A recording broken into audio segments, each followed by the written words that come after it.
Biochemical tutorial students, और मैं हूं हिमांशु कुमार और हम लोग पढ़ रहे हैं मोल कंसेप्ट। तो 11th क्लास का जो पहला चैप्टर है फिजिकल केमिस्ट्री का मोल कंसेप्ट का मैंने एक क्लास ले लिया है और उस एक क्लास में मैंने बताया था मोल के बारे में। इसके बाद में मोल फॉर एटम के बारे में मैंने मोल को क्लासीफाई किया था और मोल को 3 भाग में क्लासीफाई किया था, mole for atom, mole for molecule and mole for ion. तो एटम, मोलेकुल, आयन, ये सब जितने भी ये सब एलिमेंट्री पार्टिकल है, सारा चीज़ मैंने बताया था। और एक मोल बराबर मैंने बताया था कि एक जो मोल होता है वो 6.022 × 10⁻23 एटम, मोलेकुल्स और आयन के बराबर होते हैं। एटम के केस में उतना एटम लिखेंगे, मोलेकुल के केस में उतना मोलेकुल और आयन के केस में आयन लिखेंगे। इसके बाद में मैंने बताया था कि अगर किसी एटम को ले लिया जाए, उसका एटॉमिक मास ले लिया जाए, जैसे अगर सोडियम है तो सोडियम का एटॉमिक मास 23 होता है, तो वो जो 23 जो एटॉमिक मास होता है, अगर उसको हम ग्राम में लिख दें, 23 ग्राम लिख दें, तो वो 1 ग्राम जो हो जाएगा 1 ग्राम एटम के बराबर हो जाएगा। 1 ग्राम एटम 1 मोल के बराबर होगा। और मोल एक number, mole is a number, और बताया था कि ये नंबर कितना है, फिक्स होता है, कांस्टेंट होता है, और वो नंबर कितना होता है 6.022 × 10⁻23। तो ये सारा कंसेप्ट बताया था मैंने। इसमें कुछ फार्मूला बताया था आपको। नंबर ऑफ मोल का फार्मूला अगर ग्राम दिया है तो अमाउंट गिवन इन ग्राम बटा में एटॉमिक वेट। फिर मैंने इसमें नंबर ऑफ एटम का एक फार्मूला लिखा था कि नंबर ऑफ मोल बटा में 6.022 × 10⁻23। इस तरह से फार्मूला बताया था। आज हम लोग कुछ कंसेप्चुअल चीज सीखेंगे, उस पर कुछ किस तरीके से न्यूमेरिकल बनाएंगे, उस न्यूमेरिकल का क्या रूल रेगुलेशन होगा, कुछ उससे संबंधित बातें आगे हम बढ़ेंगे। तो ठीक है, तैयार हो जाइए। हाँ देखिए, तो अब एक लेक्चर के बाद जब दूसरे लेक्चर में हम प्रवेश करते हैं तो हम कुछ रूल पर विचार करते हैं। हाँ, न्यूमेरिकल बनाने से पहले तो सबसे पहले हम क्या देखेंगे कि कोई मोलेकुल दिया हुआ है, उसमें कितना एटम है, उसको हम लोग कैसे कैलकुलेट करेंगे। तो ये पहले आप जानना होगा कि determination of atoms from given मोलेकुल्स।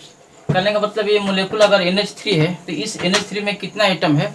ये देखिए, नाइट्रोजन 1 है और हाइड्रोजन 3 है, तो मैंने यहाँ लिख दिया 4 एटम्स। ये सारा बात जानकारी होनी चाहिए, ये सब इनिशियल कंसेप्ट है। ये जो H2SO4 है, तो H2SO4 में क्या है, हाइड्रोजन कितना है 2, सल्फर 1 और ऑक्सीजन कितना है 4, तो 2 + 1 + 4 ये हो गया 7 एटम्स। ये हमको जानकारी हो गया कि अगर कोई मोलेकुल दिया हो तो उसमें एटम कितना है। जहाँ जरूरत होगा कि जैसे कि मान लीजिए कि हमको नंबर ऑफ एटम निकालना है, नंबर ऑफ मोलेकुल्स दिया हुआ है, ठीक है, तो वहाँ पर ये फार्मूला हमको लगाना होगा कि नंबर ऑफ एटम्स बराबर नंबर ऑफ मोलेकुल्स गुने टोटल एटम। ये बाद में हम बताएंगे आपको।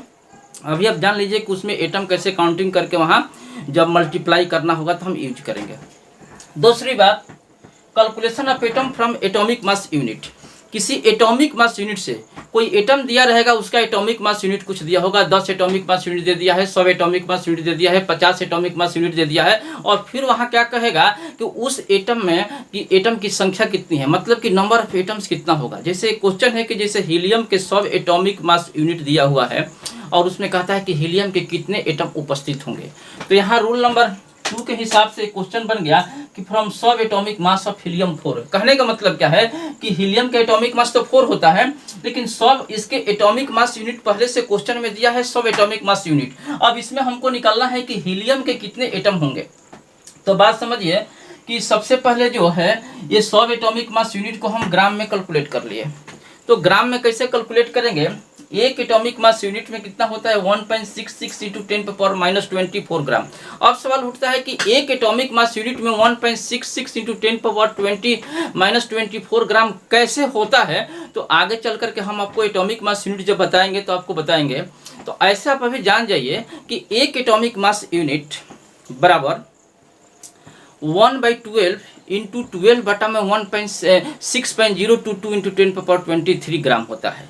तो ये 12 कट जाएगा, कितना बचेगा 1 बटा में 6.022 × 10⁻23, और इसको हम लोग हल करेंगे तो कितना आएगा 1.66 × 10⁻24 ग्राम आएगा। आगे चल करके मैं बताऊंगा एटॉमिक मास यूनिट पढ़ाते समय। क्लियर।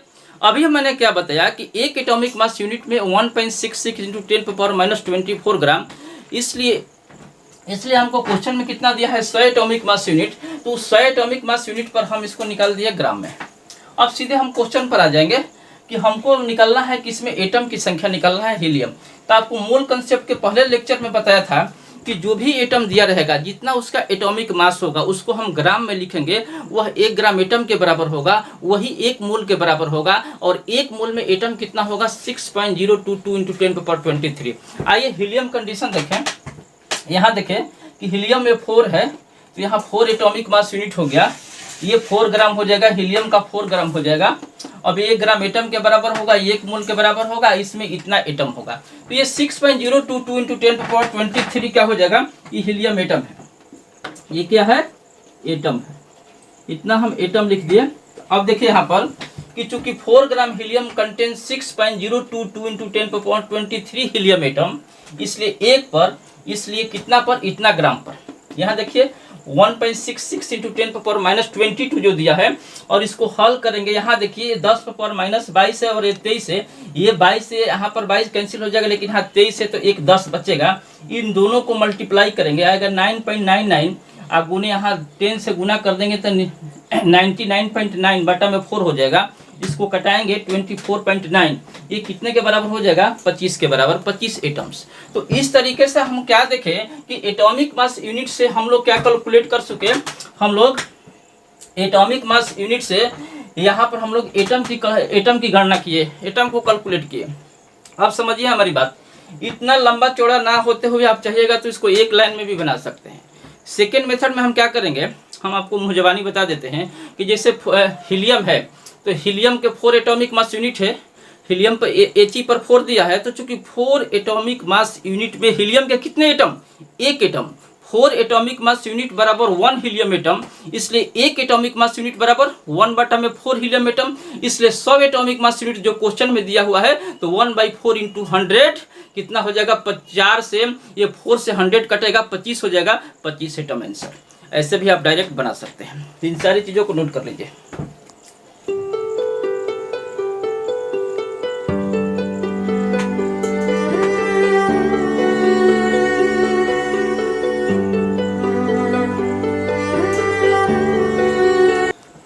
हाँ तो देखिए, अब जैसे कि मान लीजिए कि रूल नंबर 3 में आपको एक फार्मूला दिए हैं कि जैसे कि मान लीजिए कि कोई एटम है, पहले बात को समझिए, वो तो अपने आप लिखिएगा, आप क्लियर हो जाएगा। हमारी बात पर ध्यान दीजिए सिर्फ, कि कोई एटम है, उस एटम का कुछ एटॉमिक मास दिया हुआ है, और क्या पूछेगा आपसे, कहेगा कि एक्चुअल वेट ऑफ एटम, जो एटम दिया है उसका कहेगा कि एक्चुअल वेट निकाले, या फिर कहेगा कि एब्सोल्यूट वेट ऑफ एटम, बात एक हुआ, या फिर कहेगा mass of 1 atom of an element. कहने का मतलब है उसके एक एटम का मास ज्ञात करें, एक एटम का मास कहेगा, चाहे उसका एक्चुअल वेट कहेगा या उसका एब्सोल्यूट वेट कहेगा। तो सबका एक फार्मूला होता है, उस बात को नोट कर लीजिए। क्या होता है कि एटॉमिक वेट, मैंने यहाँ तीनों बात लिखा है, एब्सोल्यूट वेट ऑफ एटम या actual weight of atom, mass of 1 atom, एक एटम का, ऑफ एन एलिमेंट, बराबर एटॉमिक वेट बटा में 6.022 इंटू 10⁻23। और मैंने आपको क्या बताया था कि याद रखिएगा, 1 बटा में 6.022 इंटू 10⁻23 को हल करेंगे, कितना आएगा, 1.66 इंटू 10⁻24। अब सवाल उठता है कि ये बातें कहाँ से आया, कैसे आया, हम आगे चर्चा करेंगे। आप इतना जानिए कि ये फार्मूला होता है एटॉमिक वेट बटा में इतना, और ये एटॉमिक वेट हो गया, इसको हल करेंगे तो ये आपको इतना आएगा कट करके। देखिए समझिए, ये दशमलव यहाँ से हटाएंगे तो ऊपर हो जाएगा 1000, और इससे सीधे हम कटाएंगे, इससे यहाँ पर हम सीधे अगर 6 हम 1000 को कटाएंगे तो कटेगा ये 0 पॉइंट आपको हो जाएगा 166 इंटू आई, इसको 10 पावर उसको ऊपर ले जाएंगे तो 23 हो जाएगा। और क्या करेंगे कि दशमलव को आगे बढ़ाएंगे, 1.6 लिखेंगे, एक बढ़ाएंगे तो इसमें से क्या हो जाएगा कि एक कम करेंगे तो 10⁻24 हो जाएगा। तो इस तरीके से हम इसको हल कर लेंगे, तो हमारा आ जाएगा 1.66 इंटू 10⁻24 ग्राम।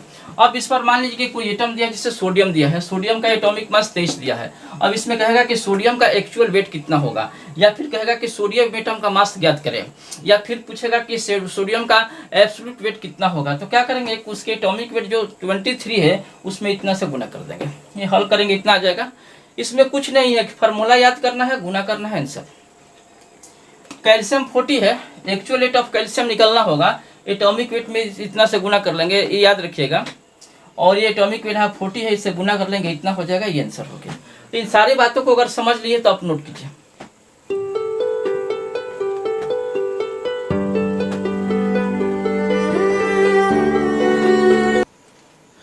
तो देखिए इधर, और मान लीजिए कि कुछ ऐसा सवाल जैसे कुछ मोलेकुल दिए हुए, और उसके कुछ वेट दिया हुआ रहेगा। और मान लीजिए कि 2 या 3 मोलेकुल्स है, उन तीनों मोलेकुल्स में कुछ ऐसे होंगे जो कॉमन हाइड्रोजन होगा या कॉमन नाइट्रोजन होगा, चाहे कॉमन कोई भी एटम होगा, मान लीजिए कोई भी कॉमन होगा मान लीजिए। तो अब उसमें पूछेगा क्या चीज़ कि उसमें एटम की संख्या कितनी है। जैसे मान लीजिए कि मैंने यहाँ रूल में लिखा है, जैसे रूल नंबर 4 में कैलकुलेशन ऑफ एटम्स फ्रॉम मोलेकुल, मतलब कि मोलेकुल से एटम की गणना कैसे करेंगे। तो याद रखिए इसके लिए एक फार्मूला देते हैं कि नंबर ऑफ एटम्स बराबर नंबर ऑफ मोलेकुल्स गुने टोटल एटम। नंबर ऑफ मोलेकुल्स का वही फार्मूला लिखेंगे जो नंबर ऑफ एटम्स का फार्मूला हम मूल कंसेप्ट के पहले वीडियो में दे चुका हूँ। तो नंबर ऑफ एटम्स का वहाँ क्या फार्मूला दिए थे, याद है आपको, हैं कि नंबर ऑफ मोल्स बटा में 6 नंबर ऑफ एटम्स बराबर number of moles into 6.022 into 10⁻23, ऐसा फार्मूला मैंने दिया था।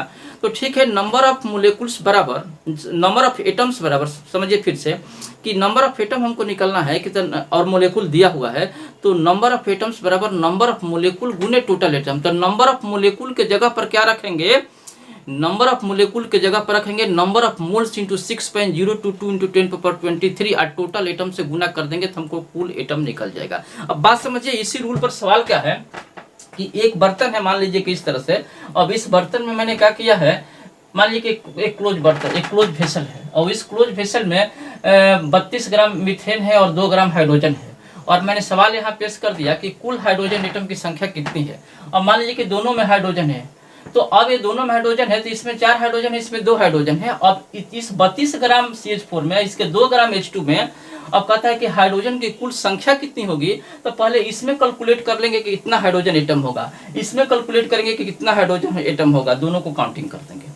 तो देखिए 32 ग्राम CH4 के लिए क्या करेंगे, नंबर ऑफ एटम्स हमको निकलना है, और ये नंबर ऑफ एटम्स किसका निकल रहे हैं, हाइड्रोजन के लिए निकल रहे हैं, याद रखिए। तो नंबर ऑफ एटम्स का फॉर्मूला होता है नंबर ऑफ मोलेकुल्स गुने टोटल एटम। हमेशा याद रखिएगा, किसी मोलेकुल से एटम की गणना करने के लिए, एटम कैलकुलेट करने के लिए क्या करेंगे कि नंबर ऑफ एटम्स बराबर नंबर ऑफ मोलेकुल गुने टोटल एटम्स। अब इस नंबर ऑफ मोलेकुल के जगह पर क्या फॉर्मूला रखेंगे, नंबर ऑफ मोल्स गुने 6.022 इंटू 10⁻23 और टोटल एटम्स देखेंगे हाइड्रोजन एटम, तो इसमें हाइड्रोजन कितना है 4 से मल्टीप्लाई कर दिया।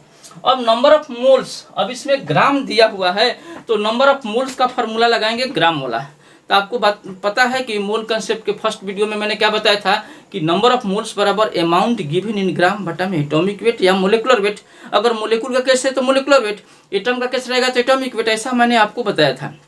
तो इस आधार पर अब ये नंबर ऑफ मोल में वेट लिख दिए 32 और बटा में इसका मोलेकुलर वेट निकाल देंगे। ये CH4 का, ये कार्बन का होता है 12 होता है, C का देखिए C का 12 और हाइड्रोजन का 1 होता है। तो अब देखिए यहाँ पर हो जाएगा 16 हो जाएगा। अभी 16 से देखिए ये कट जाएगा, 16 दूनी 32 और ये देखिए 4 दूनी 8, ये कितना हो जाएगा 8 इंटू 6.022 इंटू 10⁻23 एटम्स। ये एटम हो गया CH4, 32 ग्राम CH4 में हाइड्रोजन एटम की संख्या इतना आ गया। ठीक उसी तरह से 2 ग्राम H2 है तो 2 ग्राम H2 में अब हमको हाइड्रोजन एटम की संख्या निकलना है। Formula same, number of atoms बराबर नंबर ऑफ मोलेकुल्स गुने टोटल हाइड्रोजन एटम। हम यहाँ ओपन करते हैं कि टोटल हाइड्रोजन है। यहाँ टोटल एटम लिखने का मतलब क्या है, जो कैलकुलेट करना है, जिस एटम के गणना करना है वो लिखेंगे। तो टोटल हाइड्रोजन एटम लिख दिया। अब यहाँ देखिए, अब ये नंबर ऑफ मोलेकुल्स के जगह पर लिखेंगे नंबर ऑफ मोल गुने इतना गुने टोटल हाइड्रोजन एटम।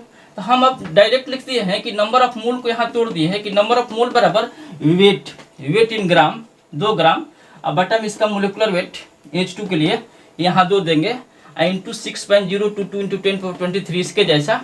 अब उन्हें कुल हाइड्रोजन है, टोटल हाइड्रोजन एटम, तो टोटल हाइड्रोजन एटम इसमें कितना है 2 है, यहाँ 2 रख दिए, ये 2 कैंसिल हो गया तो कितना बचा हमको 2 इंटू 6.022 इंटू 10⁻23 बचा। अब बताइए कि इतना हाइड्रोजन एटम इस 2 ग्राम H2 के कंडीशन में आया और 32 ग्राम CH4 के कंडीशन में 8 इंटू 6.022 इंटू 10⁻23 एटम्स आया। दोनों एटम मैंने कैलकुलेट कर लिया, हमको टोटल हाइड्रोजन एटम निकलना है। अब आप बताइए कि टोटल हाइड्रोजन एटम निकालने के लिए हम क्या करेंगे, दोनों को काउंटिंग तो करेंगे ही ना। काउंट कर लिए, क्या किए देखिए, टोटल हाइड्रोजन एटम बराबर 8 into 6.022 into 10⁻23 plus 2 into 6.022 into 10⁻23।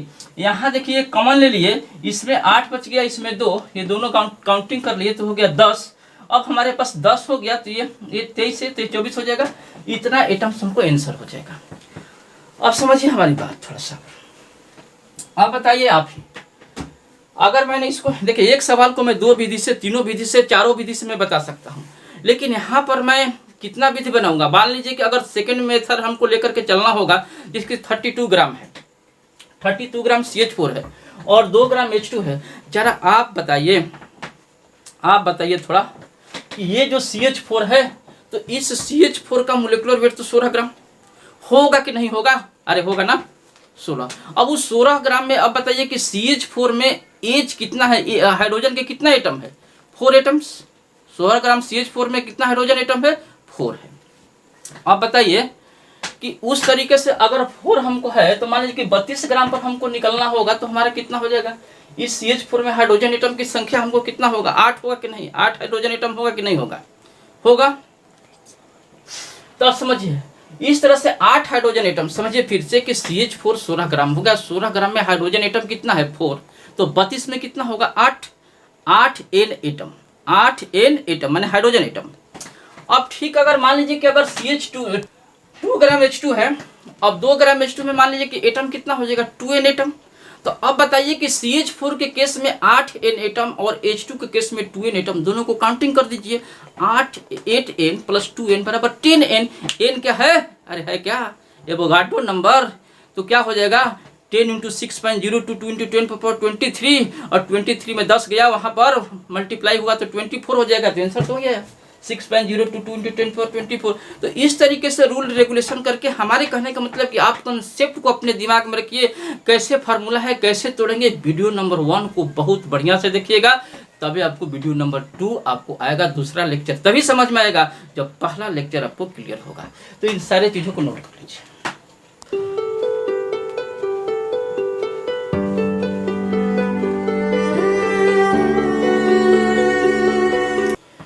हाँ, तो देखिए, ये बढ़िया से आप देखिएगा, पहला वीडियो भी देखिएगा, दूसरा भी देखिएगा, दोनों देखिएगा बढ़िया से, और दोनों को नोट कर लीजिएगा और हमको पुनः बताइएगा कि कहाँ आपको दिक्कत है। ठीक है, कोई परेशानी होगी हमको कमेंट करके बताइएगा, और इसको अधिक से अधिक लाइक शेयर कर दीजिएगा, सब्सक्राइब करना मत भूलिएगा, और बेल आइकन की घंटी भी जरूर दबा दीजिएगा। ओके।